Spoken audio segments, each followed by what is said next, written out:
रूहानी ताकतें हमारे आसपास हमेशा मंडराती रहती हैं। उनकी एक अलग ही दुनिया होती है जो वास्तविकता में तो दिखाई नहीं देती, लेकिन कुछ घटनाओं से महसूस जरूर होने लगती है।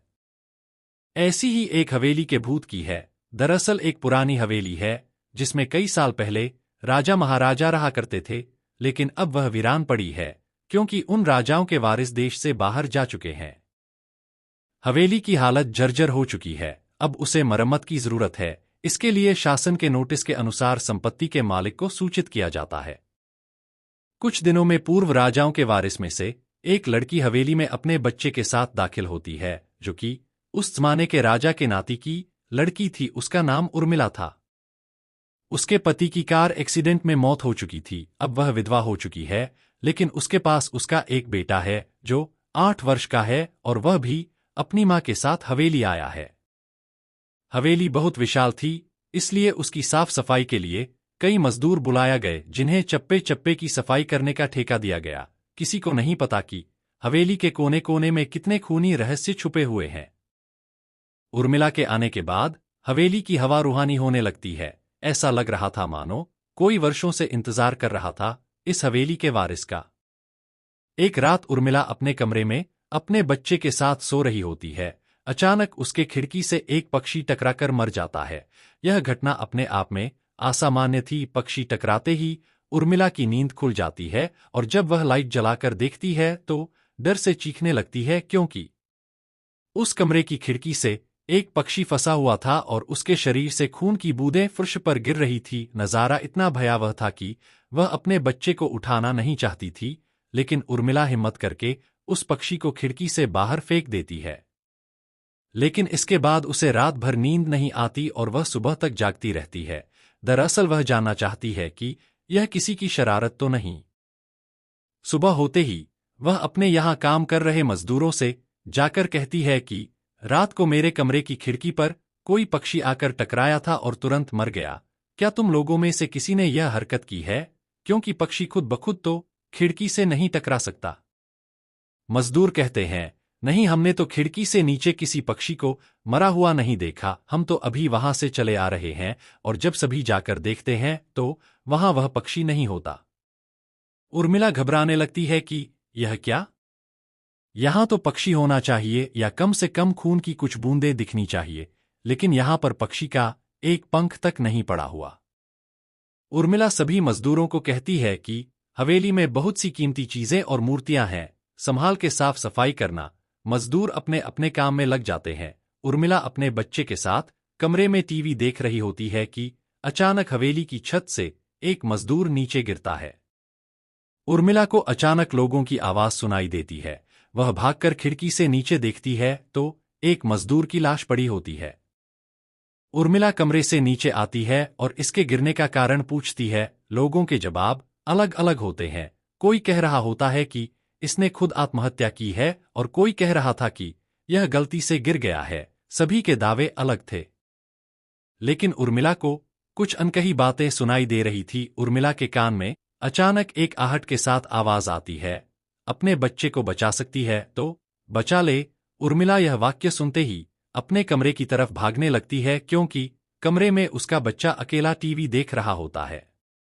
जैसे ही उर्मिला कमरे में पहुंचती है तो उसका बेटा खिड़की से कूदने वाला ही होता है कि उर्मिला उसका पैर पकड़ लेती है और वह खिड़की से लटक जाता है। उर्मिला पूरी ताकत से उसे ऊपर खींचती है, लेकिन बच्चा फिर भी कूदने की जिद कर रहा होता है।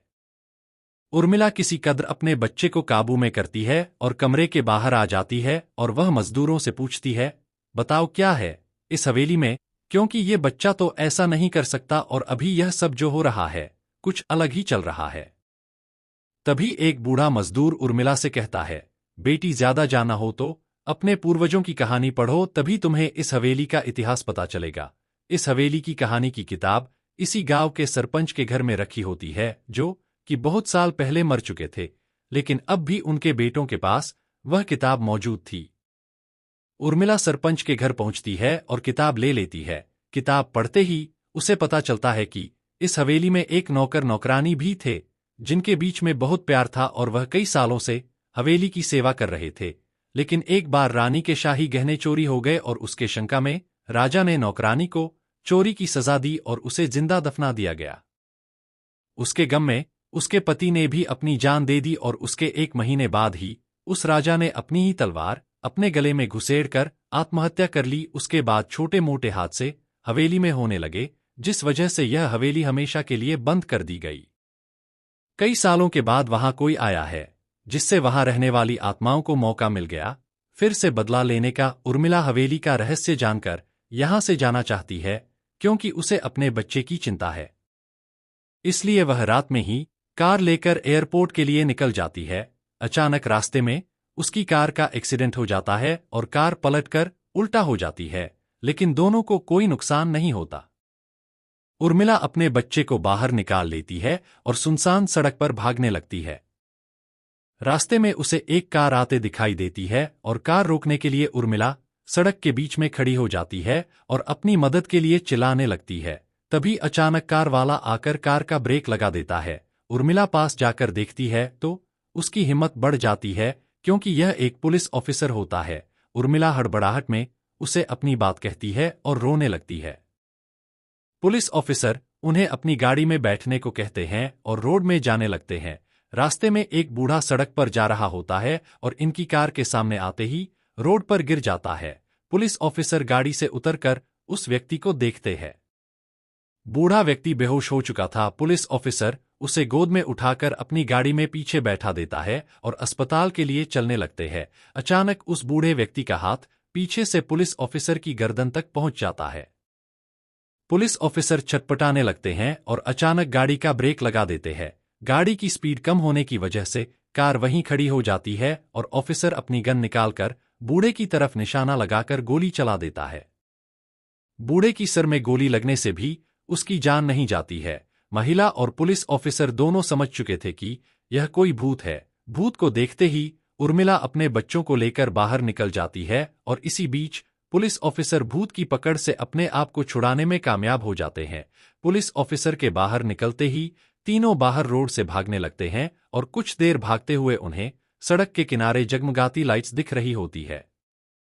पुलिस ऑफिसर उर्मिला से कहते हैं कि मैडम, यह एयरपोर्ट है, जल्दी चलिए।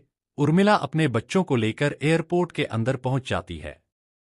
एयरपोर्ट पहुंचते ही उर्मिला की जान में जान आ जाती है, क्योंकि पुलिस ऑफिसर की बहादुरी की वजह से उसके बच्चे की जान बच गई थी। लेकिन हवेली में भूतिया ताकतों का आधिपत्य अभी तक बना है और इसी के साथ खूंखार भूतिया कहानी खत्म हो जाती है।